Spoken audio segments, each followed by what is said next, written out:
በስመ አብ ወወልድ ወመንፈስ ቅዱስ አሐዱ አምላክ አሜን። እንደምን ሰነበታችሁ? እንደምን አላችሁ ወዳጆቼ? በተለያየ ምክንያት እንግዲህ ጊዜ አክብሬ እንደሌላ ሰው ስራዬ ብዬ ስለማልገኝ እ፣ በቀጥታ እ፣ ልትከታተሉኝ እንደማትችሉ አስባለሁ። እ፣ እና ዛሬ ይዤ የመጣሁት ነገር አለ። እ፣ ቅድም እንዳልኩት እንግዲህ እንደ መደበኛ ጊዜ ወስደው በደንብ ተዘጋጅተው እ፣ ስለ ሀገራችን ብዙ የሚያወያዩ መረጃ የሚሰጡ ብዙ ወንድም እህቶች አሉን፣ ሚዲያዎችም አሉ። እንደኔ አይነቱ ሰው ደግሞ ያስተዋልኩትን በግሌ ለሌላ ሰው ባጋራ ይጠቅማል የሚለውን በተመቸኝ ጊዜ እየመጣሁ ነው ሀሳብ የምሰጠው። በጣም ግን ደስ የሚለኝ አንዳንዴ በቲክቶክ መጥተው የሚያዳምጡ ወንድሞቼ እ፣ ሀሳቤን እ፣ ይዘው ቻሌንጅ አድርገው ጥያቄ ጠይቀው አስተያየት ልከው ሲሆን ለብዙ ሰው ይደርሳል፣ ሀሳባችን እየተስፋፋ ይሄዳል ማለት ነው። ዛሬ እ፣ ልናገርበት የፈለግኩት ነገር አለ። እ፣ እንዲሁ እዚሁ ፌስቡክ ላይ በጽሁፍ ደግሞ አስቀምጠዋለሁኝ። ኦልሬዲ ምን በአጭሩ ጽፌ አስቀምጫለሁ ለሚያነብ ሰው ማለት ነው። እ፣ ሀገራችን ኢትዮጵያ መቼስ ሁሌ ችግር ሳይሆን መፍትሄ ነው ማውራት ያለብን። ችግሩን እየኖርነው ነው። እየሞትን፣ እየተሰደድን፣ እየተራብን፣ እየደኸየን፣ ቤታችን እየፈረሰ፣ እየተዋረድን፣ ታሪካችን እየተጣመመ እየተጠለሸ፣ ትምህርታችን እየተበላሸ፣ ቤተ እምነቶቻችን የፖለቲካ መሳሪያ እየሆኑ መጠቀሚያ እየሆኑ መጫወቻ እየሆኑ ስለሆነ እ፣ ችግር ማውራት ብዙ አይጠቅም። ችግር ከማውራት የችግሩ መንስኤና የችግሩ መፍትሄ ላይ መወያየት፣ እንደገና ደግሞ አሁን የችግር ምክንያት የሆነው መዋቅር፣ አስተሳሰብ፣ ርዕዮተ ዓለም እና የዚህ የጎሳ ድርጅቶች ነፃ አውጪዎች ራሳቸውም የክፋታቸው ባሪያ ሆነው ሰውን ነፃ እናወጣለን የሚሉ ሰዎችን አስተሳሰብ ለእነዚህ ሰዎች መሳሪያ ሆነው ወታደር ሆነው ፖሊስ ሆነው ጆሮ ጠቢ ሆነው ሀገራቸውን የሚያፈርሱ የየነፃ አውጪዎቹ የጎሳ ነፃ አውጪዎቹ ባሮች ወንድሞቻችን፣ የአእምሮ ባሮች የሆኑ የተለያዩ ብሔረሰቦች ወጣቶች ከነሱ ጋር መነጋገሩ ምናልባት መከራችንን ጊዜ ያሳጥር ይሆናል እና ዛሬ በሱ አንጻር በጣም አጠር ያለች ነገር ጽፌ እዛ ፌስቡክ ላይ አድርጌዋለሁ። እሱ ብዙ ሰው ያው ፌስቡክ ስለማያይ ቴሌግራምም ላይ አድርጌዋለሁ። ምንድን ነው የፈለግኩት በአንደበት እንዳው ብናወራው ብዬ ነው ያሰብኩት እና የምሰጠው ርዕስ ነፃነታችንን የነፃነታችንን ጊዜ የነፃነታችን ጊዜ እንዲቀርብ ሁሉም ድርሻውን ይወጣ። የነፃነታችን ጊዜ እንዲቀርብ ሁሉም ድርሻውን ይወጣ። የምን ነፃነት ነው የምታወራው ሊል ይችላል ሰው። እኔ ነፃነት ብዬ የማወራው የኦሮሞ ነፃነት ግንባር፣ የትግራይ ነፃነት ምንድን ነው ህወሓት እንዴት ነው ህዝባዊ ሓርነት ትግራይ ሓርነት ነፃነት ነው እንግዲህ ነፃነት፣ የሲዳማ ነፃነት ምናምን፣ የኦጋዴን ነፃነት ምናምን የምናምን በቃ ሁሉም ባሪያ ነኝ ብሏል። ሁሉም ባሪያ ነኝ ብሎ ነፃነት ፈልጋለሁ አለ። ማን ነው ባሪያ ነህ ብሎ የነገረው ብትሉ በአድዋ ያሸነፍነው ጠላታችን። አንድነታችን ስላሸነፋቸው ባሪያ ነኝ በሉና ተበተኑ፣ መተን እንገዛቸዋለን ነው። ማን ነው ባሪያ ያደረገን ብለን ነው ባሪያ የምንለው? ኦርቶዶክስና አማራ ጠላት አድርገን እንስጣቸው አሏቸው ማለት ነው። አሁን መንስኤውን እያወራው ነው። የዚህ ሁሉ መከራችን መንስኤ ኦርቶዶክስና አማራን ለይቶ ለአንተም ባሪያ ያደረገ እሱ ነው፣ አንተንም ይህንንም ብሔር ያደረገ እሱ ነው፣ ይህንንም ብሔር ያደረገ እሱ ነው ብለው ለምንድን ነው የአድዋ ተሸናፊዎች ለምንድን ነው ይሄንን የመረጡት ብንል እንደምታዩት ነው። የዚህ የባሮን ቻውቼስካ ነው። የእሱንም መጽሐፍ እንደምታዩት እንደምታዩት ነው።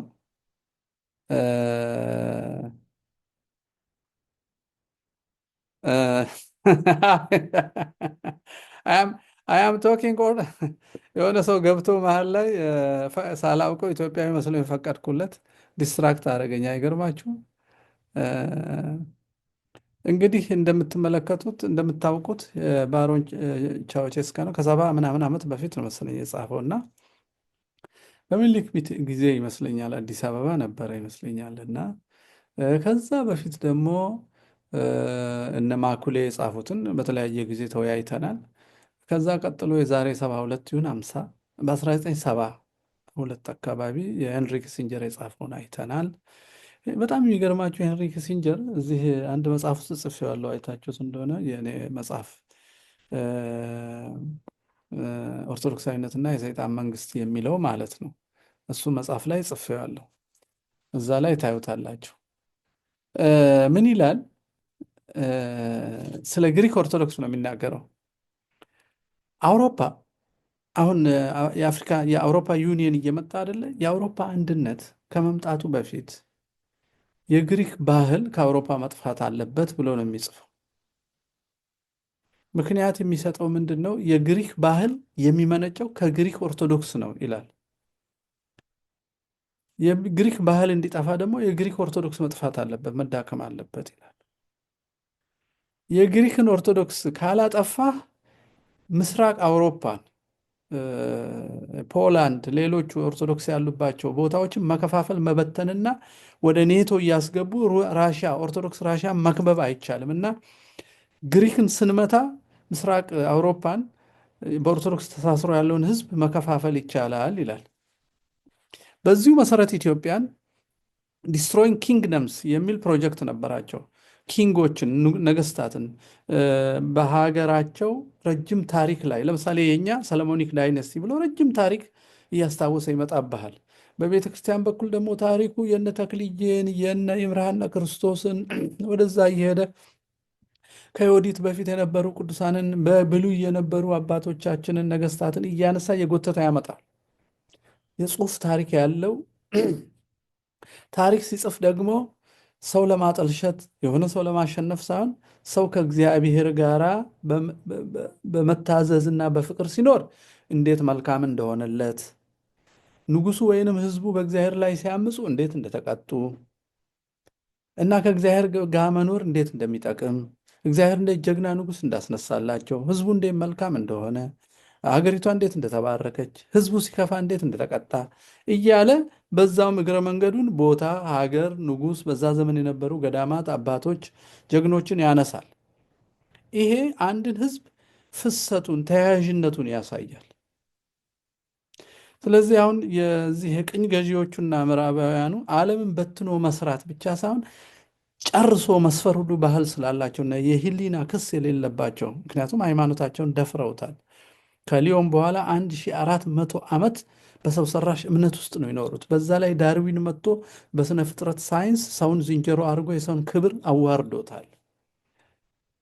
እዛ ላይ እነ ኒቼ እነ ሌሎቹ መጥተው በፍልስፍና ሰው በእግዚአብሔር ከመታመን ይልቅ በራሱ አእምሮ በሚያመነጫቸው መላምታዊ አስተምሮችና እይታዎች ላይ እንዲደገፍ አድርገውታል። ይሄ ደግሞ ሁሉን ነገር እንዲሞክሩ አድርጓቸው። እግዚአብሔርን የማይከተል ሰው ቋሚ መርህ ስለሌለው በየጊዜው ይሞክራል። በራሱም ላይ ይሞክራል፣ እንኳን በሰው ላይ በራሱ ላይ ይሞክራል።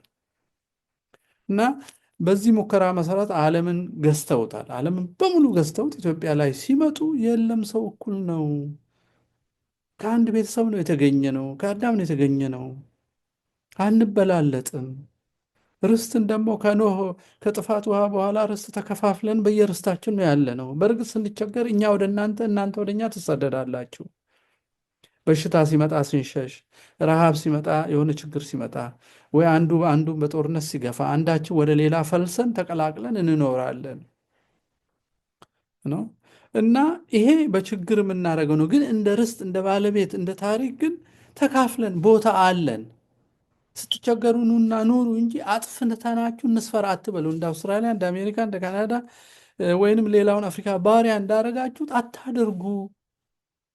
ከተቸገራችሁ ጣሊያኖችም፣ ጀርመኖችም፣ እንግሊዞችም ኑና ኑሩ። ኢትዮጵያ ሰፊ ነው። ቤተ መንግስት መጥተው የሚኖሩት እነ እጨጌ ዕንባቆም፣ እነዚህ እኮ እኛ በሃይማኖት መጡ እጨጌ ነው የሆኑት፣ አለቃችን ነው የሆኑት። እኛ ሰውን አናበላልጥም፣ በዘር በቦታ በቋንቋ አናደርግም። አረብኛ ተናጋሪ ነው መጥቶ እኛ አለቃ የሆነው። እኛ ግን ሊያናግረን ቋንቋችንን ተማረ። በግዛችን ሊጽፍ ማለት ሊያስተምረን የሚያውቀውን ከእኛም ሊማር እና የእኛ መንፈስ እንደዛ ነው። የእኛ ነጽሮተ ዓለም ሰው ቤተሰብ ነው ብለን ነው የምናምነው። ሰው ቤተሰብ ነው ብለን ነው የምናምነው። ይሄ አስተሳሰባችን ነው። በቤተሰብነት ኑር እንጂ አጥፍተኸኝ አትስፈር ወደሚለው ተጋድሎ ከቶን ያሸነፍናቸው። ስለዚህ እነ ቻውቼስካ ሲጽፉ እነ ኪሲንጀር ሲመለከቱ እሱም ሰፋሪ ነው። ከጀርመን ከሂትለር ግድያ አምልጦ ሄዶ አሜሪካ የሰፈረ ስሙን ቀይሮ ራሱን ኪሲንጀር ብሎ እንግሊዛዊ ስም ያወጣ አይሁድ ነው። በተንኮል የተወሳሰቡ መረብ የዘረጉ ዓለምን የሚያምሱ ሰዎች አካል ነው ይህ ሰውዬ እና ኦርቶዶክስን እጅግ ይጠላል። እሱ ብቻ አይደለም፣ እንደ መረብ የተደራጁ ዓለምን በራሳቸው ፍልስፍና ስር ባሪያ ማድረግ የሚፈልጉ ሰዎች ናቸው ይህን የሚያደርጉት። እና እነዚህ ሰዎች ኢትዮጵያን ሊወሩ መጡ። ግሪክንም ሌላውን ኦርቶዶክስ እናጥፋ የሚሉት ማለት ነው።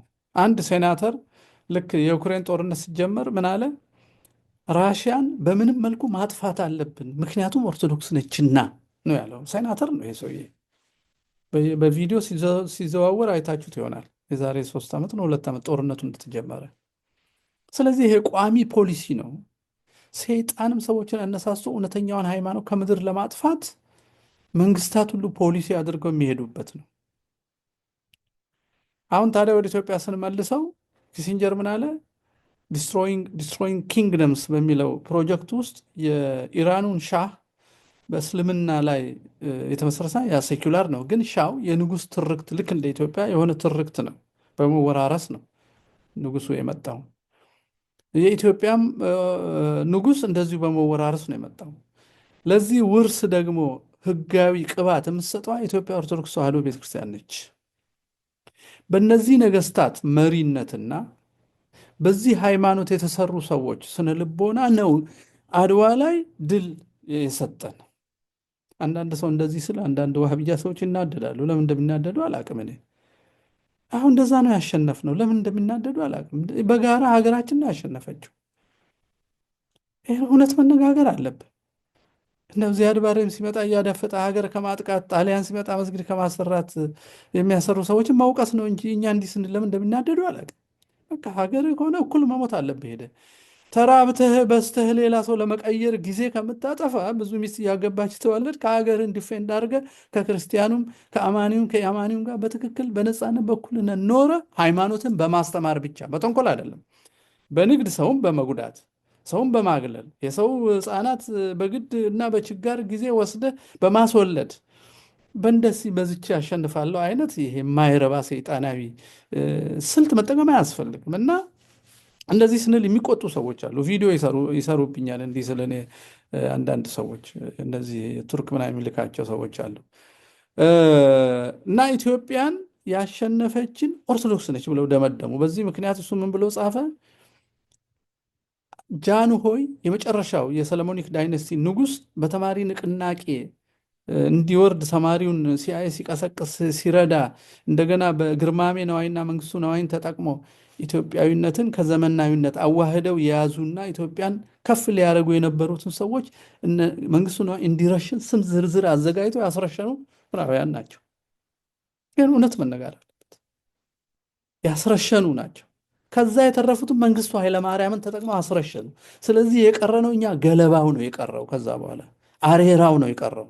ኢትዮጵያዊነትን የማያውቅ እነሱ ዲግሪ ሰጠው አእምሮ ያጠቡት አሬራ ወይንም ገለባውን የቀረ ነው ሀገር ላይ። ከዛ በኋላ ክፍት ነው ሀገሩ። ከዛ የወያኔን የመሰለ ሀገር የሚያስገነጥል ሀገር የሚገነጥል ሀገር የሚከፋፍል ሰው የሚያሳርድ ኤሊት ቡድን ፈጠሩ ማለት ነው። ኦነግን የመሰለ ኮሎናይዝድ ሆንኩ የሚል አቢሲኒያዎች ኮሎናይዝ አረጉኝ ይላል። ግን አማራ ላይ ለማተኮል ደግሞ ከወያኔ ጋር ሆኖ ደግሞ አማራን ያርዳል፣ ኦርቶዶክስን ያርዳል። ከዛ ኦሮሞማ ከሃይማኖቶች ሁሉ ይበልጣል ብሎ ኦሮሞ ኦርቶዶክስን ከሃይማኖት ያስወጣል። ይሄ ሁሉ መንስኤውን ስትመለከቱት የረጅም ጊዜ ዘመን ጉዞ ነው።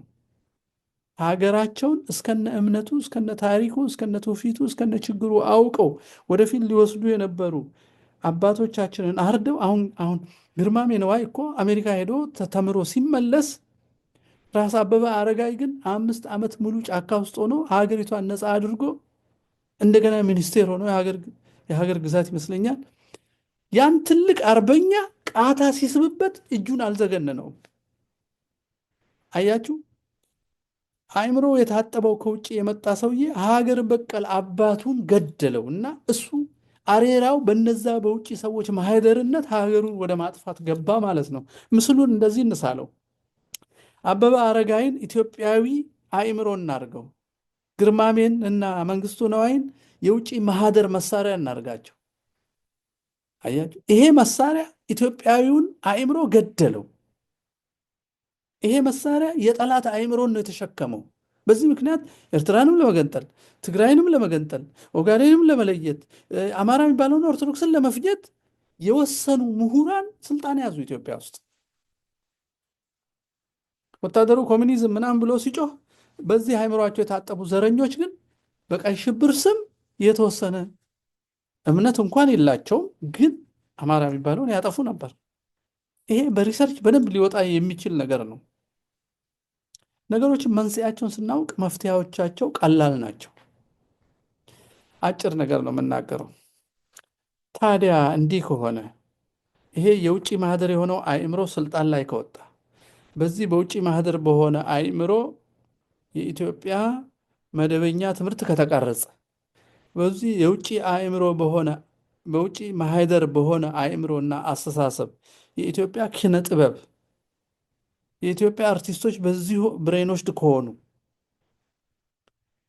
በውጭ አእምሮ የተፈጠረው ደግሞ በትምህርት የተፈጠረው ወጣት ደግሞ ውጭ ናፋቂ ከሆነ እና ውጭ ገብ የሆነ ባህል ከለበሰና ከእምነቱና ከረጅም ታሪኩ የመነጨውን ባህሉን ከናቀ፣ ባህል ምክንያቱም የእሴት መገለጫ ነው እንጂ የቱሪስት ሸቀጥ አይደለም። አሁን ባህልን እኛ የምንረዳው ወይ በሽሮ ወይ በሹሩባ ወይ በእስክስታ ወይ በልብስ ነው አይደለም። አሁን ልብስ ባህል ነው ስንል የእሴታችን መገለጫ ነው። እንዴት? ለምሳሌ ከኦርቶዶክስ አንዱን የባህል ልብስ ላንሳ። የኢትዮጵያ ሴቶች ነጭ ልብስ ይለብሳሉ፣ ቀሚስ። ከኋላ በኩል ጥረት ያደርጋሉ፣ ከፊት ጥለት አያደርጉም። ከፊት መስቀል ነው የሚጠልፉበት። አሁን ይሄን ሚስጥሩን የማያውቅ ሰው ባህል ይለዋል። አዎ ባህል ነው። የባህሉ ምንጭ ግን እና መልእክቱ ምንድን ነው ስንል ኦርቶዶክሳዊ እምነት ነው። ኦርቶዶክሳዊ እምነት ነው። ነጭ ልብስ መልበስ እግዚአብሔር ከተፈረደብን ፍርድ በመስቀል ተሰቅሎ አድኖናልና ብሩህ ተስፋ እንደሚጠብቀን በመላእክቱ ከተማ ወደፊት እንደምንኖር እንደ እግዚአብሔር ሕግ ከኖርን ብሎ ማሰብ ማመን ነው። በንስሐ የመንጻት ምልክት ነው ነጩ። ነጭ ትንሽ ቆሻሻ ሲነካው ከሩቅ ይታያል። የሰው አእምሮም ልብም በሐሳብም ይቆሽሻል፣ በድርጊትም በንግግርም ይበላሻል። ለዛ ነው በንስሐ ሲገባ በድርጊት በሐሳብ በንግግር ያደረግከውን ሁሉ ይቅር ይበልህ፣ አንተም ማታስታውሰውን የማታውቀውን ሰይጣን ሸምቆ የደበቀውን ንስሐ እንዳትገባበት እሱን ሁሉ መንፈስ ቅዱስ ያስወግድልህ ብሎ መንጻታችንን መታጠባችን ይነግረናል ማለት ነው። ነጩ ከእምነት መነጭ። ከዛ ጥለቱ ከኋላ መሆኑ፣ ጥልፉ ከኋላ ነው። የኦርቶዶክስ ሴት ቀሚስ ከፊት ጥለት የለውም። ለምን? ወደ ቱሪስት ሸቀጥና ጌጥነት ወደ ኤስቴቲክስ ስናወርደው ነው ቡራቡሬ ሸቀጥ ማድረግ የጀመርነው። ከፊት ልሙጥ እና መስቀል፣ ከኋላ ጥለት ነው። ከኋላ ጥለት ማለት ነው ጌጥ ማጋጌጥ እና ተራ ነገር የዓለም ስራ ነው። ዓለምን ወደኋላ ትቻለው ማለት ነው። ዓለምን ወደኋላ ትቻለው። እኔ የክርስቶስን መስቀል ተሸክሜ ወደፊት እሄዳለሁ ሲሉ መስቀሉን ደግሞ ከፊት ይጠልፉበታል። አንድም መስቀል ሰይጣን ድል የተነሳበት መሳሪያ ስለሆነ ጠላትን ያስደነግጡበታል። አንድም መስቀል በሰውነቱ ያደረገ ሰው ክፉ ሐሳብ፣ ክፉ ድርጊት የሚገፋፋ ሐሳብ እንኳን ቢመጣበት የክርስቶስን ምልክት አድርጌ በዚህ ክፉና እግዚአብሔርን በሚያስቀይም ነገር አልሳተፍ የሚል ትግል ለተጋድሎ ይቀሰቅሰዋል። አሁን ግን ይሄን ሁሉ ትተን ዝም ብለን ባህል ነው ስንል ስንፈልግ ከዚህ ጥለት እንጨምርበታለን፣ ስንፈልግ እዚህ ጋር አበባ እናደርጋለን፣ መስቀል ከመሃል እናደርጋ። ስለዚህ መስቀል ሚስጥሩን ትተን መስቀልን እንደ ጌጥ ያለ ምክንያት እናደርጋለን። ይሄን ያመጣሁት ለምንድን ነው? የኢትዮጵያን ባህል ማጥፋት ኢትዮጵያን ማጥፋት እንደሆነ ያውቃሉ እኛን የጠሉን ሰዎች። የኢትዮጵያ አብዛኛው ባህል ሜን የሆነው ቱሪስት የሚንጋጋለ 80% ኢትዮጵያን ቱሪስት የሚያመጣው የኦርቶዶክስ ነው። የኦርቶዶክስ ታሪኩም ባህሉ የእምነት አገልግሎቱም ስርዓቱ ለእኛ ለምናምነው የአምልኮ ስርዓት ነው። እምነት ለሌላቸውና አዲስ ነገር በማየት ውለው የሚያድሩ የምትዋትተዋን ነፍሳቸውን ቀዳዳ ለመሙላት ዝንጀሮም የውሃ ፏፏቴም የእኛ መዝሙርም ትንሽ የሚያጽናናቸው ሰዎች ለነሱ ባህል ነው። ክርስቶስ መስቀል ተሸክሞ ወደ ቀራኔው ሲሄድ የሚያሳስበንን መቋሚያ ተሸክመን እንዲህ ስንል ይሄ የኢትዮጵያ ዳንስ ነው ብለው የሚያምኑት የሚያዩትና ፎቶ የሚያነሱት ቪዲዮ የሚቀርጹት እነዛ አምላክ የሌላቸው ሰዎችም ይጠቀሙበታል። ለስጋ ለስነ ልቦና መረጋጋት ለዋተተችው ነፍሳቸው ሚስጥሩን ተናግሮ እነሱ ወደ እውነተኛው ደስታ ወደ ክርስቶስ ማምጣት የኛ ፈንታ ነው። እሱ እኛ ቤት የለም። እኛ ቤት ገበያ አቅርበን ዩኔስኮ አስመዝግበን ፍራንኩን መንግስት ይወስደዋል። እኛ እንደ ሸቀጥ ለገበያ እየቀረብን መኖር ነው እንጂ ምንም ያሬድንም ህንፃዎቻችንም ለኢቫንጀላይዜሽን አንጠቀምበትም። የቅዱስ ላሊበላ ህንፃ ብቻ እኮ ከጀርባ ያለው እንዳውም አሸተን ነው፣ ሌላ ተራራ ነው እባክህ አሸተን ነው የሚመስለው። እና እነዚህን ቤተክርስቲያኖቻችንን በማሳየት ሚስጥሩን በመግለጽ ሰውን መማረክ እንችል ነበር። እኛ ግን ይሄንን እንደ ሸቀጥ አቅርበን የነዛን ሊያጠፉን እቅድ ይዘው የመጡትን ሰዎች ባህል ደግሞ ወርሰን ኢትዮጵያዊ ማንነታችንን አተን። እንግዲህ ተመልከቱ፣ ባህል ከእምነት የሚመነጭ ከሆነ እምነት ደግሞ የዓለም ማያ መነጽር የሚሰራ ከሆነ ልክ ባህልን ስናደበዝዝ ምን እያደረግን ነው? እምነትን እየሸረሸርን ነው። እምነትን ስንሸረሽር ነጽሮታል ማያ ማዕቀፈ እሳቤያችንን እያበላሽን ነው። ማዕቀፈ እሳቤያችንን ካበላሸን በኋላ እነዛ ያበላሹንና ያደሩብንን ሰዎች ፈቃድ ነው የምንፈጽመው። ልክ ሰይጣን ያደረበት ሰው የሰይጣንን ፈቃድ እንደሚፈጽመው የመንፈስ ቅዱስ ማህደር የሆነ ሰው የመንፈስ ቅዱስን ስራ ነው የሚሰራው፣ የተቀደሰ ስራ ነው የሚሰራው። እና ባህል በጣም ኢምፖርተንት ነው ማለት ነው። ግን ባህል እምነት በመለወጥ በትምህርት፣ በሚዲያ፣ በስነ ጥበብ በዚህ ሁሉ ይቀየራል፣ ይበላሻል፣ ትርጉምም እያጣ ይሄዳል። ኢንተርቴይንመንት እና ኤስቴቲክ ብቻ ይሆናል፣ መንፈሳዊ ሚስጥሩን ያጣል። አሁን በሀገራችን በባህልም መጡብን፣ በዩኒቨርሲቲ መጡብን፣ በትምህርት መጡብን፣ በኪነ ጥበብ መጡብንና ወጣቱን ከማንነቱ ነቀሉት። ከዛ በላይ ያ የተነቀለውን ሰው ሰብስበው የትግራይ ነፃ አውጪና የኦሮሞ ነፃ አውጪን ፈጠሩ። የኤርትራን የተውኩት አባታቸው ነው። ለሁለቱ ቀድሟቸው የተነሳው እሱ ነው፣ አባታቸው ነው። እሱንም ፈጠሩ። ያው ነው አካሄዱ፣ ያው ነው። አሁን ሀገር ስለሆኑ ስለነሱ አላወራም። አሁን ያለንበትን ሀገር በጥፋት ላይ ልትፈርስ ልንጠፋ እየፈረሰች ያለችው ሀገር በሚመለከት ነው የምናገረው።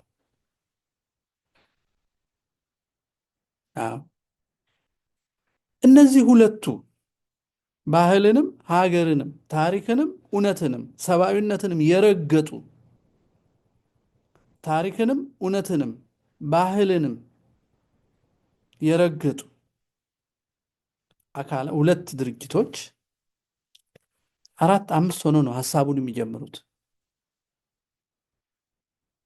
ሂትለር ሲሸነፍ ጊምቢ ሆስፒታል ከፍተው ያንን ለዘረኝነት የሚመች ትምህርት ያስተማሩ የናዚ ፕሮቴስታንቶች የጀርመን ክርስቲያኒቲ የሚባለው ዘረኝነት የሚፈቅድ ኢየሱስ ክርስቶስ በገሊላ የተወለደ ጀርመናዊ እንጂ አይሁድ አይደለም የሚል አይሁድን የሚጠላ ልክ በዛው ፎርማት ኩሽና ሴም ብለው የሚያስቡ ትግሬና አማራ ኩሽ ሴም ነው፣ እኛ ኩሽ ነን፣ ኩሽ ተወረረ ብለው እንደዛው የሂትለር አይነት የዘር ማጥፋት ስራ ላይ አሁን የሚገኙ ሰዎች ጊምቢ ነው መጀመሪያ የተተከሉት። እነዚህን ሰዎች ደግሞ ተጠቅመው ዓለም ሁሉ ለአላህ እስኪሆን ተጋደሏቸው የሚለውን ጥቅስ ጠቅሰው የሚድል ኢስትን አይሲስና አልቃይዳን በሱ ቀንተው የግራኝ ናፍቆት አንገብግቧቸው የኦርቶዶክስን መጥፋት የሚጠባበቁት ደግሞ በነዚህ በግንቢ ተፈልፍለው ኦነግን በወለዱ ሰዎች ስር ተደብቀው ኦሮ ዋሃቢዝም የሚባል ነገር ፈጥተው በኦሮሞ ሕዝብ ስም ጂሃድ ያካሂዳሉ። ስሙን ሳይጠሩ ጂሃድ ያካሂዳሉ። ህወሓቶች ደግሞ የጣሊያን አስተሳሰብ የጋላ ሀገር፣ የሲዳማ ሀገር፣ የአማራ ሀገር፣ ታላቋ ትግራይ ኤርትራና እንትንን አንድ ላይ አድርገው ሶማሊያን ደግሞ ኢታሎ ሶማሌ ምናምን ብለው ኦጋዴን ወደዛ ወስደው ኢትዮጵያ የሚለውን ስም አጥፍተው ሊመሰርቱ የነበረውን በአእምሯቸው አዝለው ስብሐት ነጋ፣ መለስ ዜናዊ፣ ስዩም መስፍን እነዚህ መስራቾቹ ልክ የጣሊያንን ፍኖተ ካርታ ማህደር ነው ያልኳችሁ። ለዛ ነው የጠላት ማህደር ስለሆኑ ያን ፍኖተ ካርታ ተሸክመው ቤተመንግስት ገቡ። ቤተመንግስት ከገቡ በኋላ የአማራ ክልል፣ የትግራይ ክልል፣ የኦሮሞ ክልል፣ የሶማሌ ክልል፣ የምናምን ክልል አሉና የብሔር ብሔረሰቦች መብት አሉ። ከዛ በዓመት አንዴ ጭፈራ ይሰጧቸዋል። 30 ዓመት ግን ይዘርፏቸዋል፣ ያገዳድሏቸዋል። ይህን ሲሰሩ ግን ይህን የሚቃወም በአድዋ ድል የነሳቸው የአንድነት መንፈስ አህዳዊ ብለው ሰደቡት። አንድነት ብዝሃነትን በአንድነት መያዝ አህዳዊ ነው አሉት። ይሄ የማይረባ ትርክት ነው። ለምሳሌ እኔ ከዚህ በላይ ብቻ ስንት ብልት ነው ያለኝ? ውስጥ የማይታይ አንጎል አለ፣ እየተናገረ ያለ ምላስ አለ፣ ይህን የሚያቀናድር ጉሮሮ ያለ፣ ትናጋው አለ፣ ከንፈሬ አለ፣ አፍንጫ ያለ፣ አይኔ አለ፣ ጆሮ ያለ። ይህ ሁሉ እኮ ወደ ታች ሳልወርድ እዚህ ከዚህ በላይ ብዙ ነኝ። በአህዳዊነት ነው እየተናገርኩ ያለሁት። በጭንቅላት አስቤ፣ በአንደበት አውጥቼ፣ በአይንና በጆሮ ሰምቼ አንብቤ አይኔ ጆሮዬ አልሆነም፣ ጆሮዬ አፍ አልሆነም፣ አፌ አይን አልሆነም። ብዝሃነት አለ፣ ከዚህ በላይ ብቻ ብዝሃነት አለ። ብዝሃነት በተዋህዶ ህይወት ሰጥቶኝ ነው የምናገረው። ኢትዮጵያ በብዝሃነት በተዋህዶ ነች ድል ያገኘችው። ድል የተደረጉበትን አህዳዊነት ለመምታት አህዳዊነት የሚባል ለወያኔና ለኦነግ አስተምረው አህዳውያን አህዳውያን አህዳውያን የሚል መዝሙር አስተምረው ወደ ማረድ ላኳቸው። የአንድነት ሰንሰለት የሆነውን አማራንና ኦርቶዶክስን ማጥፋት የወያኔና የኦነግ ኦሮሙማ የመጨረሻው ፕሮጀክት ነው። ፕሮጀክቱን የጫናቸው ደግሞ የፋሽስት ጣሊያን እና የጀርመን ናዚ የኦሮ ዋሃቢዝም ነው። የነዚህ ተዋህዶ አሁን ባሉ ምዕራባውያን ላኪነትና ደጋፊነት የብልጽግና ወንጌል ተብዬ የቅዠት አስተምሮ ነው። እነዚህን ሁሉ አስተባብራል። ሲችል ደግሞ ጣዖት አምላኪዎቹንም በኦርቶዶክስ ላይ ያስነሳል። ኦርቶዶክስ የሚቃወም ነገር ሁሉ ያስተባብራል ብልጽግና። ህወሓትም አማራን የሚጠላ ነገር ሁሉ ያስተባብራል። የትግራይን ኦርቶዶክስ በማያምኑ የውሸት መነኮሳት አባት ሰጥቶ ከሃይማኖት አስወጥቶ እንኳን ክርስቲያን ሊሆኑ ህሊና ያለው አሕዛብ እንኳን መሆን የማይችሉ መነኮሳትን ጳጳስ ብሎ ህዝቡን ከሃይማኖት ያስወጣበታል። ከእምነት ሲወጣ የእምነት ወንድሙን ህሊናው ከእምነት ስለወጣ መግደል ስለማያፍር፣ መዝረፍ ስለማያፍር፣ መዋሸት ስለማያፍር የእምነት ወንድሙን፣ የታሪክ ወንድሙን፣ የአገር ወንድሙን እንዲያርድ፣ እንዲያመክን፣ እንዲያስርብ፣ በበሽታ እንዲያሳድድ፣ እንዲያፈናቅል አድርገው ነዱት የትግራይን ወጣት። አሁን መንስኤውን አወቅን አይደለም? መንስኤውን አወቅን። መንስኤው ከውጭ የመጣ በራሳችን ልጆች ያደረ ምንድነው? ስሁት ርዮትና በስሁት ርዮትን ለማቆምና ህይወት ለመስጠት የሚተረክ ሐሰት ትርክት።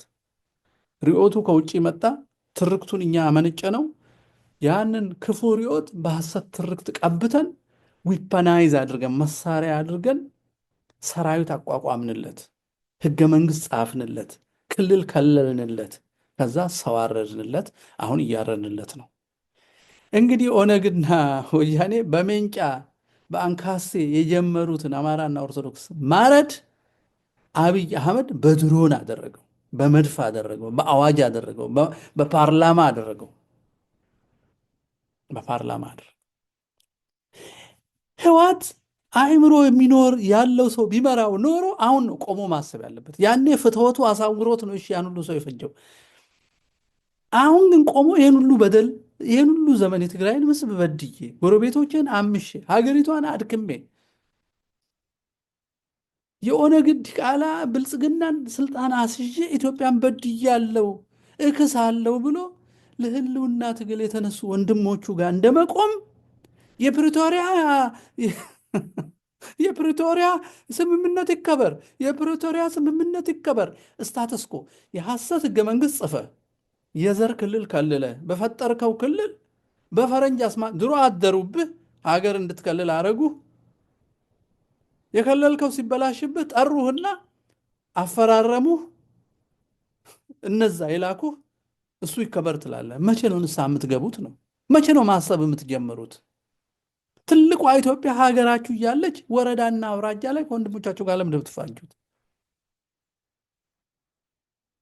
ምንድን ነው የሆናችሁት? ይህን ከዚህ በፊትም ጠይቄያለሁ። የኦሮሞ ህዝብ እስላም ክርስቲያኑ ማን ነው? ተስፋዬ ገብረአብና ሀጂ አባስ ገነሞ ሀጂ ገነሞ አባስ ሀጂ ገነሞ ምናምን ከሆነ አርሲ ሽማግሌ ሰማው ሚኒሊክ ጡት ቆረጠ እጅ ቆረጠ ብሎ እነ ጁነዲን ሐውልት የሰሩለት ኦነግ ሲተርከው የኖረው እና አሰፋ ጃለታ መጽሐፍ የጻፉለትን ሐሰት ቁጭ ብሎ መስመር በመስመር የሚተች ሰው ይጥፋ። ውሸቱን የሚያፈርስ ኦሮሞ ይጥፋ። መልባ ምንድነው ገዳ መልባ የሚል ማን ነው የጻፈው? አንድ ዶክተር እንደዚሁ አይነቱን ትርክት ከጣሊያን ገልብጦ ውሸት ጨምሮበት የጻፈውን የኦሮሞ ምሁራን ቁጭ ብለው ማስተካከል አቃታቸው። ይልቁኑ ይህንኑ ስህተት ውሃቢስቶቹ የተጠቀሙበት ክርስቲያንን ከኦሮሚያ ሲያጸዱ ክርስቲያኖች እንኳን ቁጭ ብለው ውሸቱን ዲስፕሩቭ ማድረግ አልቻሉ። እኔ ለኦሮሚያ በቋንቋ አስተምራለሁ ጳጳስ አድርጉኝ ዘራፍ የሚለው ይሄ እንደ ሳዊሮስ አይነቱ ይሄ የተግበሰበሰ ሁሉ ለዚህ ሐሰት መልስ አይመልስም። እንዳውም በዛ ሐሰት መስመር በዘር ሹሙኝ ይላል። በዘር ሹሙኝ ይላል።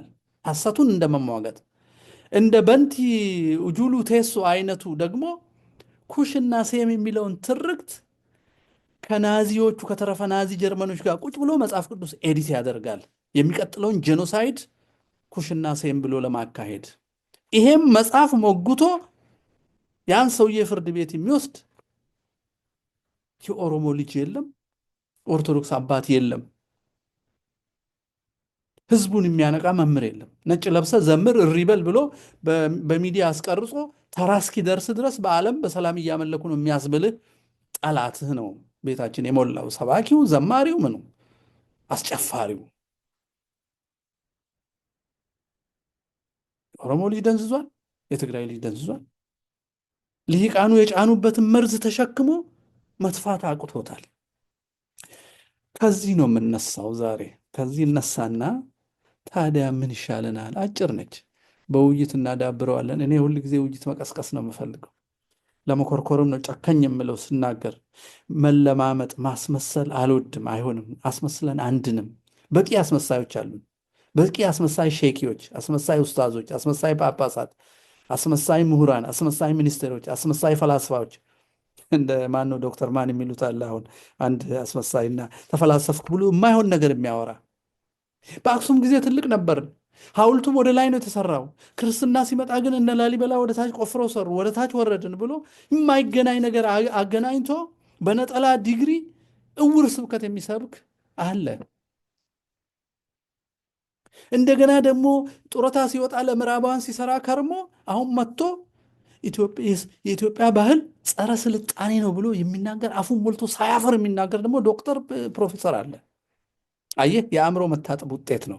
ከውስጣቸው የሚናገረው ያደረባቸው ጸረ ኦርቶዶክስና ጸረ አማራ፣ ጸረ ኢትዮጵያዊነትና ጸረ እውነት፣ ጸረ ሰብ የሆነው ትምህርቱን ያሸከማቸው አካል ነው እንጂ ወንድሞቻችን በራሳቸው አይናገሩም። በራሳቸው የመናገር አቅማቸው ተወስዶባቸዋል። በዛ በተሰጣቸው ዲግሪ ስለተቆለፉ። እንዴ ሰው ለስራ ይማራል እንጂ ሰው ለመደንቆርና የሌላ አካል ማደሪያ ለመሆን ይማራል እንዴ? እስቲ ተመልከቱ ወዳጆች፣ አሁን የምትሰሙት በሙሉ ማንም ሰው ማንም ሰው ዲግሪ የሌለው ውጭ ሄዶ ያልተማረ ኢትዮጵያዊ ከመድረሳ ከመድረሳ እንኳን አይጠፋም። መድረሳውን ትቻለሁ፣ ወደ ራሴ ልምጣ። ከአብነት ትምህርት ቤት እና ከባህል ወጥቶ ነፃ አውጪ ነኝ ብሎ አገር ያመሰ አንድ ሰው አምጡልኝ፣ አምጡልኝ። ጦርነት የቀሰቀሰ አንድ ሰው አምጡልኝ። ከቤተ ክርስቲያን ከገዳም ወይ መጥቶ የተበተነውን አገር አንድ ለማድረግ ግን የዘመተ አለ። ተመልከቱ የስነ ልቦናችን ልዩነት። አህዳዊ ማለት ዳይቨርሲቲ ለህይወት እንዲሆን አድርጎ ቅድም እንዳልኳችሁ አድርጎ ለህይወት ነው የሚሰራው የኛ እምነትና የኛ ባህል። ይሄ ደግሞ ለመለየት፣ ለማድረግ፣ ለማጥፋት፣ ለመዝረፍ፣ ለመውሰድ በሆዱ ነው የሚሰራው። እኛ በህሊናና በልብ ነው የምንሰራው። በሆድ የሚሰራው ሰው መሬት ይጠባዋል። ስለዚህ የሆድ ፓርቲዎች በሙሉ ያገኘ ነው፣ የሆድ ነፃ አውጪዎች በሙሉ ያገኘ ነው በውጪ መንፈስ ነው። ዲሞክራሲ ይሉሃል፣ መብት ይሉሃል፣ ነፃነት ይሉሃል፣ ፌዴራሊዝም ይሉሃል። ትርጉሙን ግን አያውቁትም። ሰው ገለው ነው የሚመሰርቱት። ነፃነት ለሰው ከሆነ ሰው ለምን ትገላለህ? መብት የሰው ከሆነ ሰው ለምን ትገላለህ? በቃ የተጫነባቸውን ወደ ማሽን የተቀየሩ ምሁራን ናቸው። አሁን እናለን ሙስክ የሰሩትን ሮቦት አይታችኋል። እንዴት ማናገር ጀምሯል። እንዳውም አንዳንዴ የባሰባቸው እውነት ያጡ ሰዎች ሚስትን ባል ማድረግ ጀምረዋል። ሮቦት ሰው ይሄ ሮቦት ታዲያ በሰው እጅ ነው የተሰራው። ሰው ፊድ ያደረገውን ነው የሚሰራው። ኦፍኮርስ ይማራል በደንብ ዲዛይን ተደርጎ። የእኛ ነፃ አውጪዎች የኦነግና የህዋት ነፃ አውጪዎች የኦሮሞ ፖለቲከኞች በሙሉ እና የዚህ የትግራይ ውስጥ አሁን የተፈጠሩት የህዋት ፖለቲከኞች ልክ ሮቦትን መጀመሪያ ሰርተህ ከሰራሁ በኋላ ለርኒንግ ማሽን በኤአይ በአርቲፊሻል ኢንቴሊጀንስ አንተ ዳታ ከተለታል። ከዛው ከዳታ ፊድባክ እየሰበሰበ ራሱን እንዲያስተምር ተደርጓል። እነዚህም ሰዎች ዲግሪ የሰጧቸው ሰዎች ዲስኦሬንት አድርገው ሐሰት ተርከውላቸው አሁን ያላችሁት አንድነት ባርነት ነው፣ ስትለዩ ነው ነፃነት የምትባለው ብሎ ከነገራቸው በኋላ ለቀቋቸው። ከዛ ልክ እንደ ለርኒንግ ማሽን የሐሰት ትርክት እየጨመሩበት በ50 ዓመት እየተማሩ እያሻሻሉት ክፋትን እያሻሻሉ በመንጫ ከመግደል በድሮን ወደ መግደል ተሻገሩ ማለት ነው። ከዛ ለተንኮላቸው ደግሞ ገዳይ ጫካ አስቀምጠው በምክር ቤት አሸባሪ አሰኝተው ግን እያስታጠቁ ከዚህ ገደሉ እንዳይባል ከጫካ እየጠረጉ እየመጡ ነው። አሳይመንቱን የጨረሰ ሰው መጥቶ የኦሮሚያ ቢሮ ባለስልጣን ይሆናል። ስንት አማራ ስትገድል ነው ኦሮሚያ መጥተ ባለስልጣን የምትሆነው? ዶዶላ ያረደው ሰውዬ የኦሮሚያ የጸጥታ ቢሮ ኃላፊ ሲያሳርድ የነበረው። ልብ በሉ፣ ኦሮሚያ ውስጥ ሰው ያሳረደ በሙሉ ስልጣን ይዞ በሙሉ ቢሮ ገብቷል ወይ ስልጣኑ ከፍ ብሏል? መንግስት ባይሆን ኖሮ ይሄን ያደረጉ ሰዎች ከስልጣን ይባረራሉ፣ ይከሰሳሉ፣ ይታሰራሉ። መንግስት የሌለበት ግድያ ኢትዮጵያ ውስጥ የለም። አሁን አማራ ግድያው እንደማይቆም ገባው። ወያኔ በስልት ነበር የምትፈጀው። ትምህርት የ12ኛ ክፍል ማለፊያውን ከፍ አድርጋ እንዳይማር፣ አዮዲን የሌለው ጨው ሄዶ በጎይተር በሽተኛ እንዲሆን፣ በወሊድ ቁጥጥር ስም እንዲመክን፣ ጦርነት ሲኖር ከፊት አልጎ እንዲያልቅ፣ የቤተሰብ ህግ የምናምን ህግ ብሎ በዛ የማይረባ የመበቃቀል ባህሉን ተጠቅሞ እንዲፋጅ፣ ሚስት ሲፈታ ሲያገባ እንዲገዳደል፣ ኦል ካይንድ ኦፍ ዘሩን የማሳነስ ስራ ሰርቷል። ቅማንት ምናምን የአወገው ሸንጎ እያለ በታትኖ ለማፋጀት ሰርቷል። ግን ቀስ ብሎ ነው የፈጀው። ሌላውን ኦነግን ተጠቅሞ ከበደኖ ጀምሮ አሳረደ። ደነዘዘ አማራ። ክልል ውስጥ ደግሞ ብአዴን የሚባል ከክልል ውጭ እንዳያስብ በታምራት ላይኔ ከክልል ውጭ ያሉት ነፍጠኞች ናቸው እንዳለው እንደዛ ብሎ ሰው እንዳይተባበር አማራ እንዳይተባበር ያደረጉ ደግሞ መሪዎች ሰጡት። ወያኔዎች በጣም ጎበዞች ናቸው በክፋት። ቅድም እንዳልኩ ለርኒንግ ማሽን ናቸው። የክፋት ለርኒንግ ማሽን ነው የሆኑት። አብይ ሲመጣ እነሱ መንገድ ጠርገውለት ጠበቀ። ምንጫና ቀስ በቀስ መግደል ምን ያስፈልጋል? በቀጥታ መግደል ነው ብሎ ሰራዊት አወጀ ማለት ነው።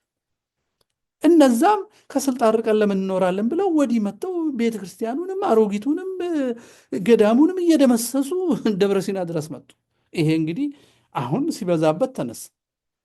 ህወሓት ከተመለሰ በኋላ ደግሞ እንዳውም ትጥቅን ፍታና ልረድ ሲል ይሄ ነገር ለካ የሚቆም አይደለም ብሎ የህልውና ትግል፣ ተፈጥሯዊ ትግል ጀመረ ማለት። ምንድን ነው የምታወራው በሉኝ። ምንድን ነው የምታወራው? ከየት ተነስተ ወደ አማራ መጣ በሉኝ። አንድ መነሳት ያለበት የደነዘዘ ትልቅ ክፍል ህዝብ፣ እሱን ለመናገር ነው ወደዚህ የመጣሁት። እንዲያልቅ የተፈረደበት አማራ ብቻ አይደል።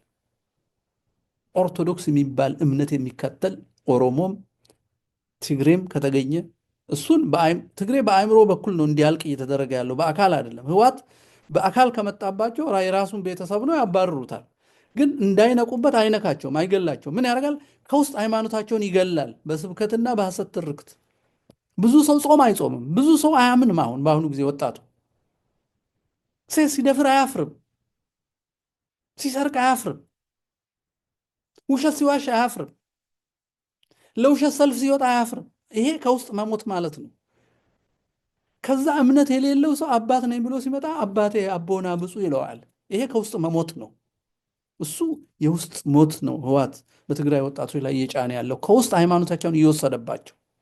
ኦርቶዶክስ የሆኑ ይመስላቸዋል፣ ግን አይደሉም። እንዴት ይታወቃል? ሰው ይጠላሉ፣ ሰው ይገላሉ፣ ሰው ይዘርፋሉ፣ ሰው ላይ ይዘምታሉ። ይህን የሚያደርግ ሰው ሁሉ ኦርቶዶክስ አይደለም። ዘረኛ ኦርቶዶክስ አይደለም፣ አይደለም። ከተዋህዶ ወጥቷል። አይን ብቻ የለውን እንዳለች አይነት ነው። ጆሮ ብቻ የለውን። እኔ አሁን ከዛ የለውም አለው ከዚህ በላይ። ስለዚህ ዘረኛ ሁሉ ኦርቶዶክስ አይደለም። ስለዚህ ከውስጥ እየገደላቸው ነው። ኦሮሚያ ደግሞ ሁለቱንም ነው የሚያደርገው። ኦሮሞን ከውስጥ ይገለዋል፣ እምቢ ያለውን በአካል ይገለዋል። ለምን? ዋሃቢዝም ከጀርባው አለ። የጀርመን ክርስቲያኒቲ የግንቢው የኦነግ ፍልፍል አለ። ዘራጥፊ ሁለቱም ሲገናኙ ዘራጥፊ፣ ያኛው ጂሃዳዊ ነው፣ የኛው ናያዚያዊ ሲጋቡ ይስማማሉ። ተስማምተዋል። ሰው በማረድ 30 ዓመት ሙሉ ደም ሲፈስ ሁለቱም አልተናገሩም። ፕሮጀክታቸው ነው። ፖለቲካውን ይጠቀሙበታል። ደንዝዞ የቆመው አማራ ነቃ። ከ50 ዓመት በኋላ አልነቃ ያለው ኦርቶዶክስ ነው። ለምን ብትሉ አባቶቹ አደንዛዥ ናቸው። ህንፃ ይሰሩለታል፣ በዓል ያከብሩለታል፣ መዝሙር ይዘምሩለታል። ሲያርዱት ፍታት እንኳን አይፈቱትም። ፍታት ለመፍታት የመንግስት ፍቃድ ይጠብቃሉ። አርሲ ሽርካ በዚህ ዓመት ብቻ የታረደውን 200፣ 300፣ 400 ሰው ስም ዝርዝር ይዞ አውጆ በኢትዮጵያ ሁሉ ፍታት ማድረግ አይፈልጉም። በዛ ቴሌቪዥን እንኳን አይናገሩም። አዲስ አበባ ያዘምራሉ፣ ግን በክርስቲያኖች ደም ላይ። ለዛውም ለእግዚአብሔር መዘመር ይቀጥላል። እውነት ነው፣ ሰው ቢሞትም ይዘመራል። ግን የእግዚአብሔር መዝሙር ሳይሆን የታይታ የቱሪዝም መዝሙር፣ የአደባባይ መዝሙር፣ የሰላምንን አትጨነቁ ብሎ የአልጀዚራና የሌላ ሚዲያ ፍጆታ ሆኖ ስለ ኢትዮጵያ ኦርቶዶክስ እልቂት ዓለም እንዳያውቅ የመሸፈኛ መዝሙር፣ የእግዚአብሔር መስዋዕት መዝሙር አለም። እሱ ይቅር እያልኩ አይደለም። የሜዳ ላይ መዝሙር ያዘምሩታል። ስለዚህ እንደደነዘዘ ቀጠለ። ኦርቶዶክስ ደነዘዘ። የልብስ ፋሽን፣ የመዝሙር ነጋዴ ተከትሎ አዳዲስ መዝሙር ብቻ መዘመር፣ ዝም ብሎ መንፈስ የሌለው ሰባኪ መቀያየር፣ ማድነቅ አለመሆን። አቤት ስብከቱ ይላል። ከዛስ ምን ይሁን? በስብከቱ ተለወጥንበት። ከተለወጥንማ ብሩህን ነው። ብሩህ ከሆነ ደግሞ ወገኖቻችንን ጥፋት እንቃወማለን። እኔ ወንድሜ ጠባቂ ነኝን እንዳለ አይነት ቃይል አይደለንም። እኛ አይደለንም፣ ሰማዕታት ነን። እውነትን የምንከላከል እውነተኞችም ከጥፋት የተደራጀው እውነት በመዋቅር የመጣ አጥፊን በመዋቅር መመከት ያስፈልጋል። በግል የመጣ የግል ሰማዕትነት አሁን የመጣብን እንደ ህዝብ ነው፣ እንደ ቤተክርስቲያን ነው።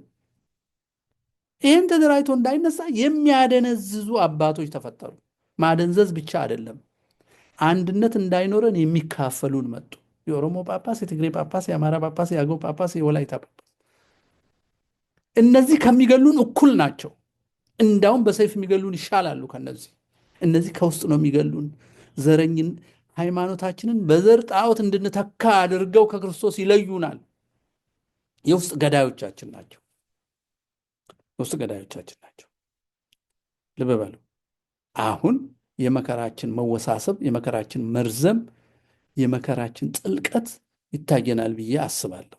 ከውጭ መሰረቱን አድርጎ አገር ውስጥ ገብቶ አገር ውስጥ ቤተ መንግስቱና ቤተ ክህነቱን ቤተ እምነቱን ሁሉ የያዘ ደግሞ የሃይማኖት ተቋማት የሚባል የወሮ በሎች መሰብሰቢያ ሰው ሲታረድ የማይናገሩ መንግስት ሲለካቸው የሚለፈልፉ እና የሚያዘናጉ ሰዎች ያሉበት የሰው እልቂት አንድም ቀን የማይናገሩ አንድ ጊዜ አንድ የፕሮቴስታንት ሰው ወለጋ ቢያልቅ መግለጫ አውጡ ተሯሩጦ። ኦርቶዶክስ ሲያልቅ ግን መንግስት ስለሆነ የሚገለው አይናገሩም። ያንንም ቢሆን መንግስት በስህተት ኦርቶዶክስን የገደለ መስሎት ድሮ ነው ሄዳ የሆኑ ሰዎችን መታች አማራ ገላለሁ ብሎ ይሆናል ቪዲዮ ነው።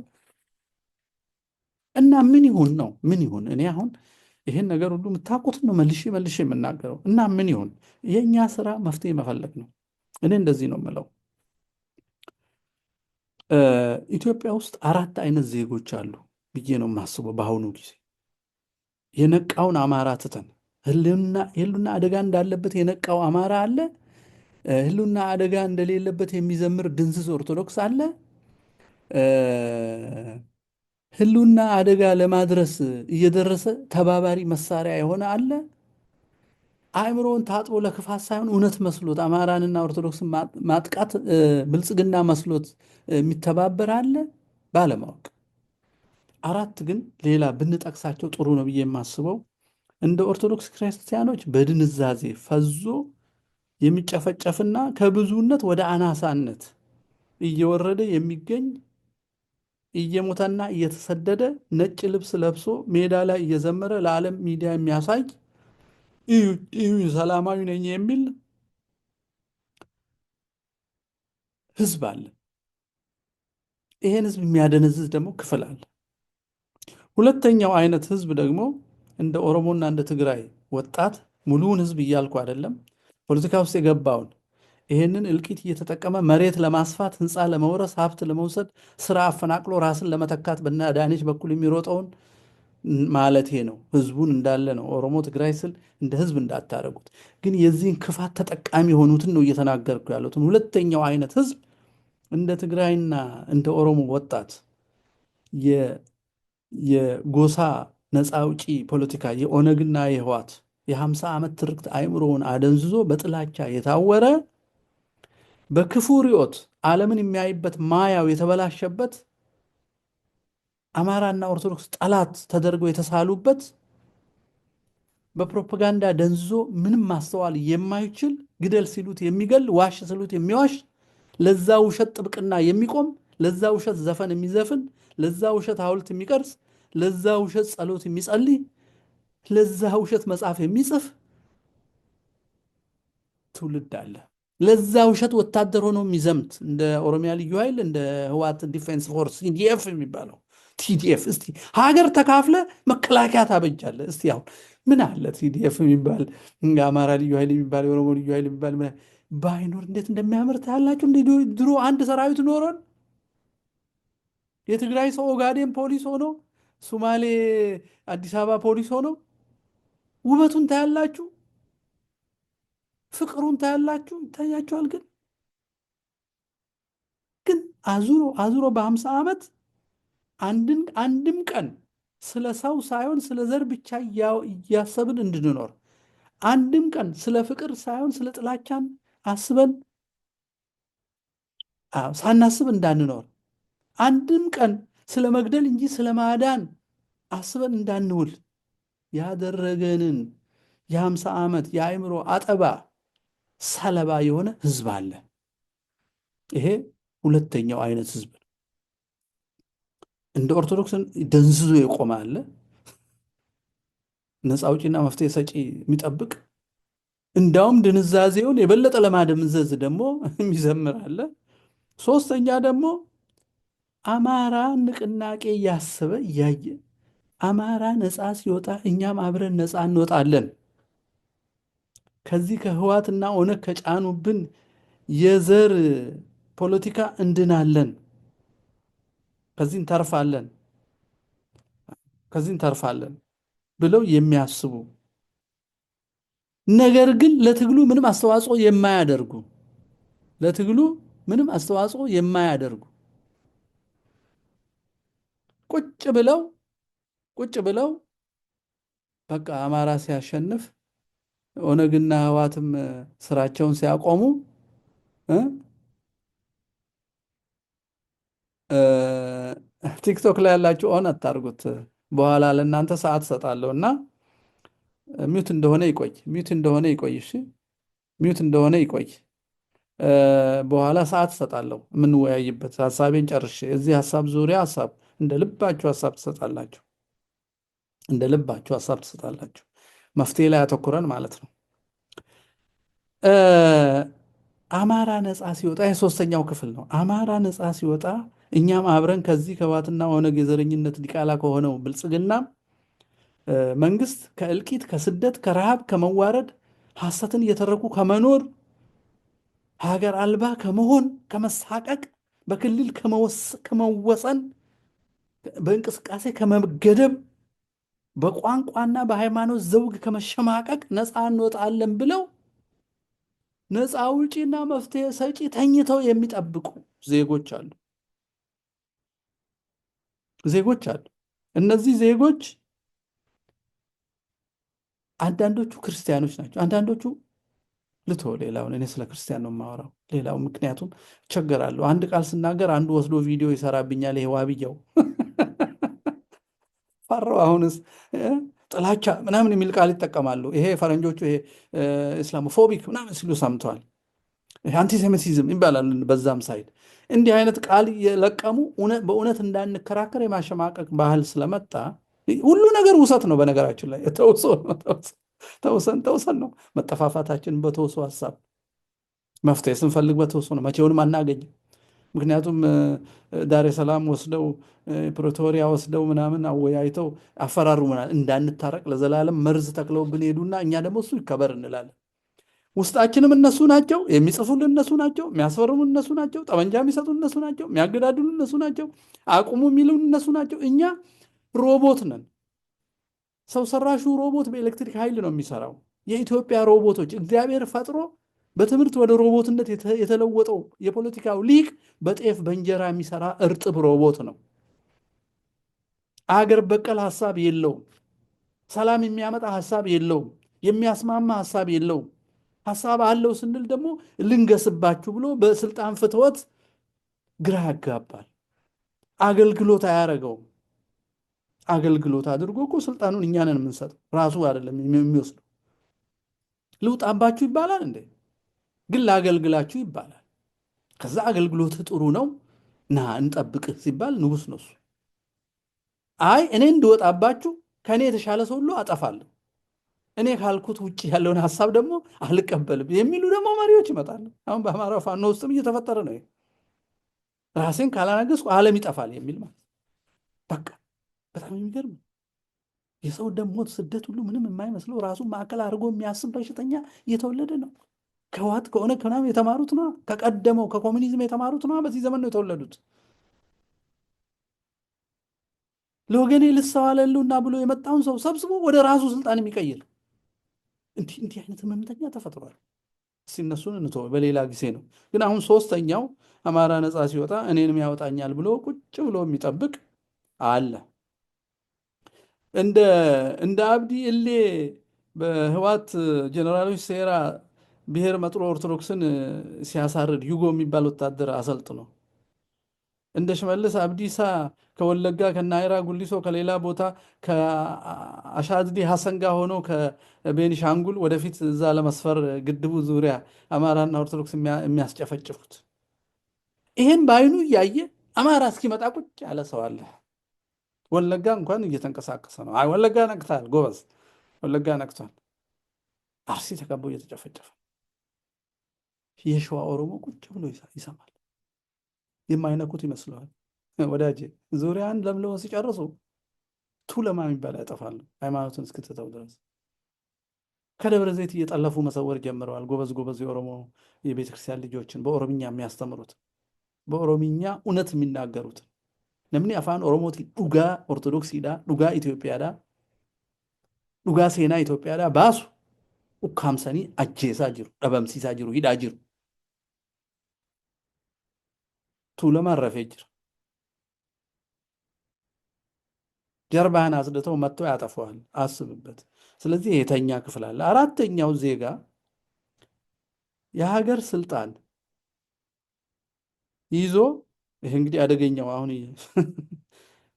የሀገር ስልጣን ይዞ በኦነግ ኦሮሞማ በኦሮሞ ዋሃቢዝም እና በናዚ ፕሮቴስታንቲዝም ጥምረት በኦሮሚያ መንግስት ማለት የአብይ መንግስት የዚህ የብልጽግና ወንጌል አስተባባሪነት ተዋቅሮ ቅንጅት ፈጥሮ ጥፋት በስፋት የሚያካሄደውን ጥፋት፣ ግድያ፣ ማፍለስ፣ ዲሞግራፊ መቀየር፣ ከተማ ማፍረስ ይሄን ተረድቶ ይሄ ነገር በጣም ጥልቅ ነው ብሎ ተረድቶ ይሄን የሚታገሉትን የሚወድ በልቡ የሚደግፍ ምናልባት በጸሎትም የሚያስብ ነገር ግን በተግባር ምንም የማያደርግ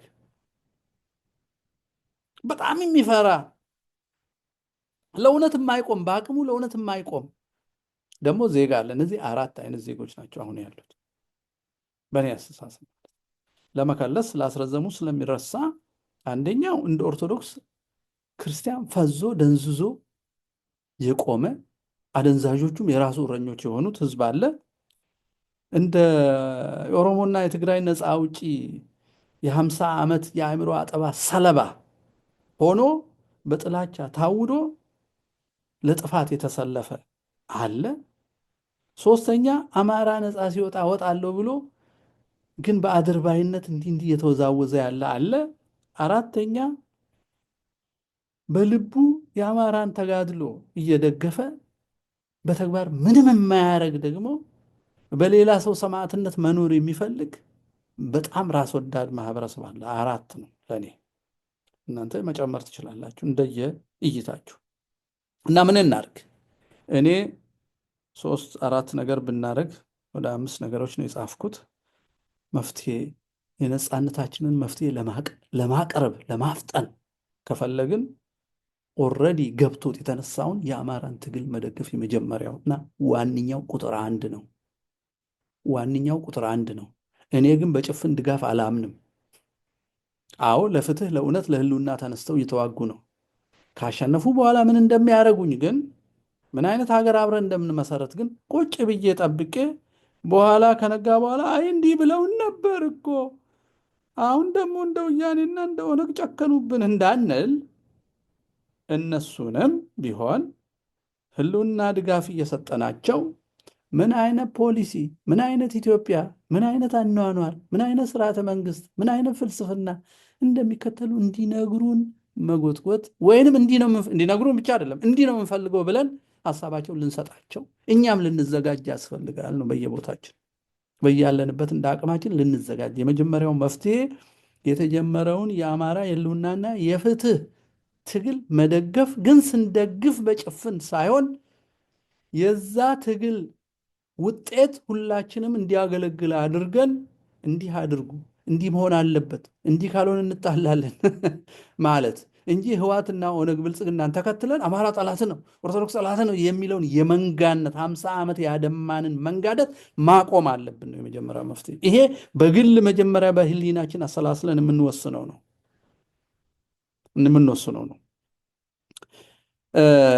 ከህልውናና የፍትህ የትጥቅ ትግል ጎን ለጎን መስራት ያለብን ሁለተኛው ጎን ለጎን የትግራይና የኦሮሞ ወጣት የ50 ዓመት የፕሮፓጋንዳ ዕዳና ሸክም ውስጥ ያለ በራሱ አእምሮ በነፃነት ማሰብ እንደማይችል በሚሰራው ስራ አይተናል። እርጉዝ የሚሰነጥቅ ታጥቆ እየተጋጋ እሳት ውስጥ የሚገባ ወጣት አይተናል። ይሄ በራሱ እንደማያስብ አይተናል።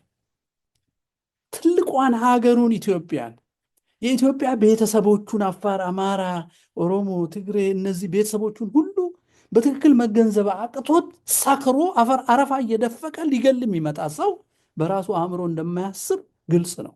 ስለዚህ መፍትሄው እነዚህ አእምሯቸውን የተነጠቁ የኦሮሞ ፖለቲካና የትግራይ ፖለቲካ የአእምሮ ባሪያ የሆኑ ወንድሞቻችንን እህቶቻችንን ከዚህ ባርነት ነፃ ወጥተው በንጹህ አይን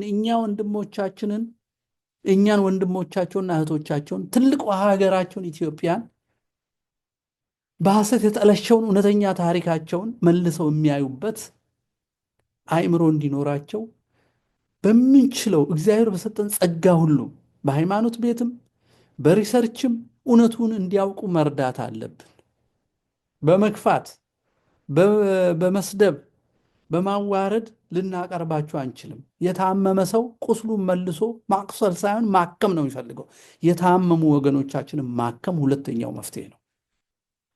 የታመሙ ወገኖቻችንን ማከም፣ የሐሰት ትርክት ኢትዮጵያና ኢትዮጵያዊነትን በመካድ ኢትዮጵያን የማጥፋት ሂደታቸው አዲስ ትናንሽ ሀገር የክፍለ ሀገር ምናምን ሪፐብሊክ፣ ትግራይ ሪፐብሊክ፣ ታላቁ ኦሮሚያ ምናምን እያለ ለመፍጠር የሚሄደውን ይህን ፍትወት ትክክል እንዳልሆነ ማስረዳት፣ ስህተት እንደሆነ ማስረዳት፣ የ50 ዓመት ደምና መከራ እንዳመጣ ማስረዳት፣ ቢሄዱም ምንም አዲስ ነገር እንዳውም የባሰ መከራ ውስጥ እንደሚገቡ ማስረዳት። ኤርትራ ሄዳ ምንድን ነው ያገኘችው ነገሩን? እንዲሄዱ ግን የሚያነሳሳቸው ብዙ ነገር ነበር። ፈረንጆቹ ያን አደረጉ። 60 ዓመት በባርነት በጣሊያን ስር ሲኖሩ የ3000 ዓመት ታሪካቸውን እንዲክዱ ተደርገው የ3000 ዓመት ታሪክ የሚባል የለም በሉ ተብለው ሰልጥነው ልክ አሁን ነጎቹ እንደሚሉት ክብረ ነገሥት እንደዚህ ተረት ተረት፣ ይሄ ነጮቹ የነገሯቸው ተረት ተረት፣ የተጻፈ ነገር ሳይኖርህ የተጻፈውን ስትሰድብ መኖር አሳፋሪ እኮ ነው። የተጻፈን ነገር በተጻፈ ቀድሞ በተጻፈ ነው የምትረታው እንጂ ከብዙ ዓመት በኋላ ተነስተህ አትረታው። ትርክት እንኳን ቢሆን የሚያድን አንድ የሚያደርግ የሚያዋህድ ሰላም የሚሰጥ ትርክት ከሆነ ታሻሽለዋለህ እንጂ አትዋጋውም። ያ ናሬሽን ሰላም ከሰጠ አንድነትን ካመጣ አይ እኛም ባሪያ ነው ያደረገን፣ እሱም ውሸት ነው። ታሪክ መቼ ነው የሚጀመረው? 100 ዓመት፣ 200 ዓመት፣ 300 ዓመት፣ 500 ዓመት፣ ሺህ ወደ ሺህ ሄደን ብቻ መቁጠር ብንጀምር ማን ምን አደረገ? ማን ማንን አጠፋ? እሱ ይጠቅመናል። እና ትርክቱን እንተወው።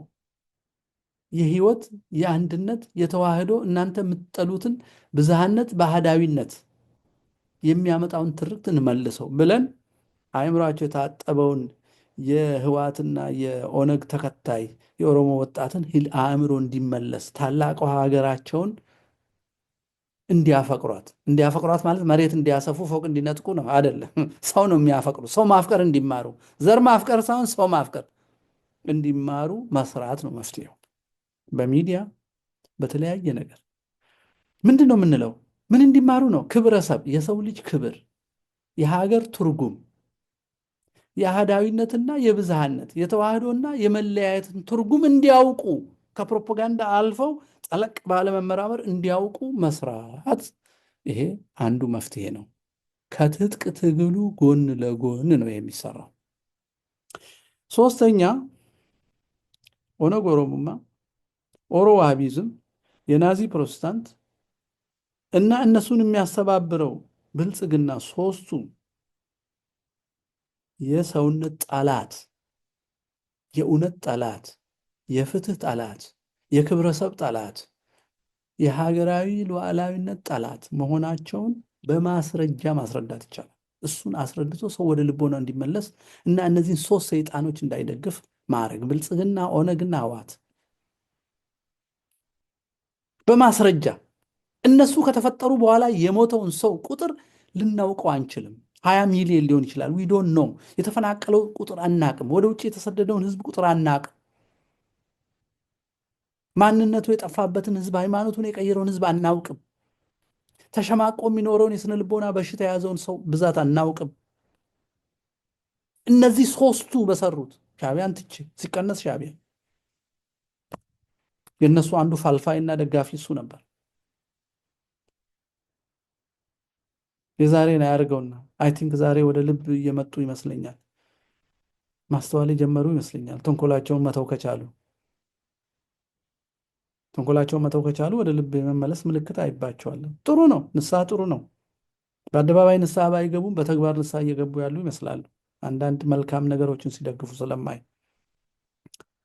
ስለዚህ በእነዚህ አስተባባሪነት፣ በዚህ በሶስቱ አስተባባሪነት ግዛት ማስፋፋት፣ ሌላውን ማፈናቀል፣ ሌላውን ማምከን፣ ሌላውን መግደል፣ ሌላውን ታሪክ ማጠልሸት፣ ይሄ ያመጣውን አደጋ አሳይቶ ተመራማሪዎች ሐሰትና ክፉ ነገር ከምጽፉ ይሄን መርምራችሁ የደረሰውን ስንት መስጊድ ወደመ፣ ስንት ቤተክርስቲያን ተቃጠለ፣ ስንት ካህን ታረደ፣ ስንት ሰው ቀየውን ነቀለ፣ ስንት ሰው ከሀገሩ ተሰደደ፣ ሀገሪቱ አስተምራ ስንት ዶክተሮች ተሰደዱ፣ ስንት ሐኪሞች፣ ስንት ፈላስፎች፣ ስንት ኢንጂነሮች ተሰደዱ። እነዚህ ሶስቱ ያመጡብን በሽታ።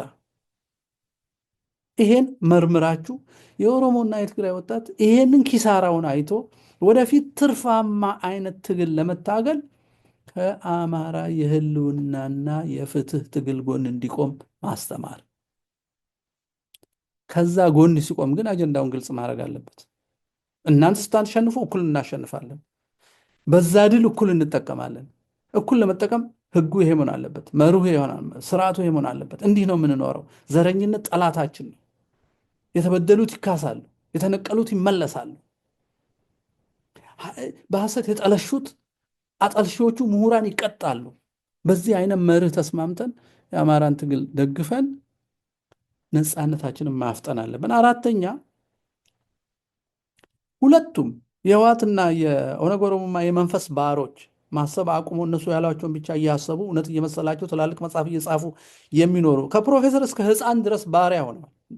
ከፕሮፌሰር እስከ ህፃን ያስተሳሰቡ ባሪያ፣ ዋሽተው ውሸታቸውን አምነው ውሸታቸውን ሳይንሳዊ ለማድረግ ዳታ ኩክ አድርገው ፈረንጅ አስተባብረው፣ ድሮም የሚጠሉ ሰዎች ቶሎ ነው የሚተባበሯቸው፣ ከእውነት ጋር የተባበሩ መቼስ እሱን አስተባብረው በዩኒቨርሲቲ ውስጥ ፕሮፌሰር ተብለው በየጆርናሉ እየጻፉ ውሸትን ሳይንሳዊ አስመስለው ሊያዘልቁ የሚሰሩ ሰዎች እንዳሉ ዘርዝሮ አሳይቶ የኦሮሞና የትግራይ ወጣት ምን ያህል በተበላሸ ትርክት ውስጥ እንዳሉ፣ ሐሰት እንዴት እንደሚያምኑ፣ በሐሰት ምክንያት እንዴት ማህበረሰባቸው ጥፋት ላይ ስንት ኦሮሞ እንዳለቀ፣ ስንት ትግሬ እንዳለቀ ይሄን ተረድተው ከዚህ ራሳቸውን ነፃ እንዲያወጡ ማሳሰብ፣ ማስገደድ አይቻልም፣ ማሳሰብ።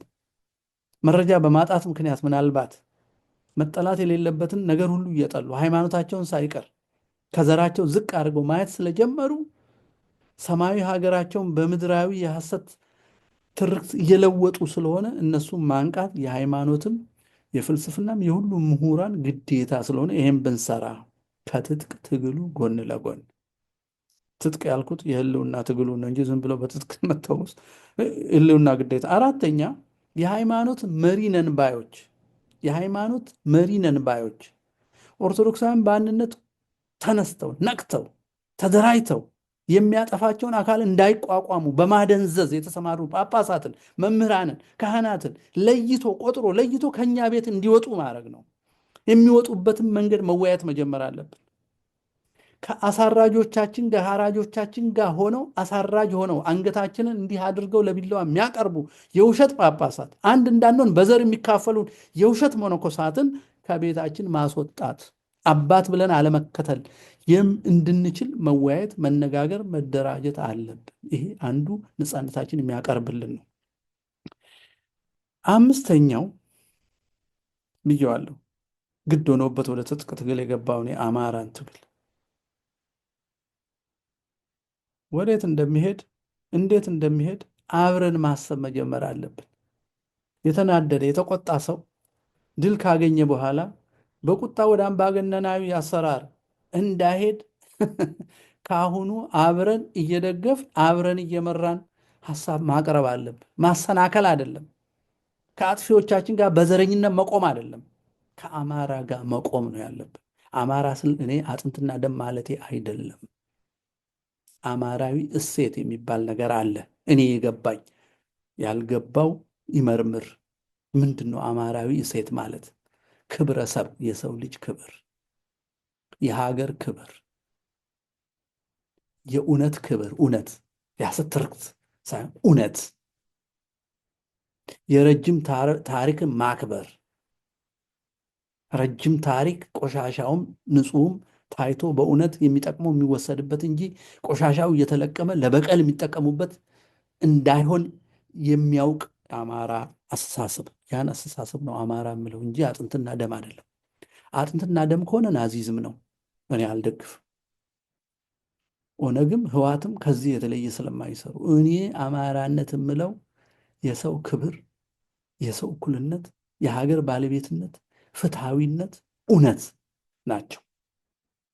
ስለዚህ የትግል ሲያልቅ እኔ የምፈልገው የተገፋው ተክሶ፣ የገፋው ተከሶ፣ የተፈናቀለው ተመልሶ፣ በሐሰት የጠለሸው ተስተካክሎ፣ የማጠልሸት መሰረት የሆኑ ለፍትህ ቀርቦ ሰው ያለ ቦታ ያለ ቋንቋ ያለ ክልል ከጠረፍ እስከ ጠረፍ እየሄደ እንዲኖር ነው የምፈልገው።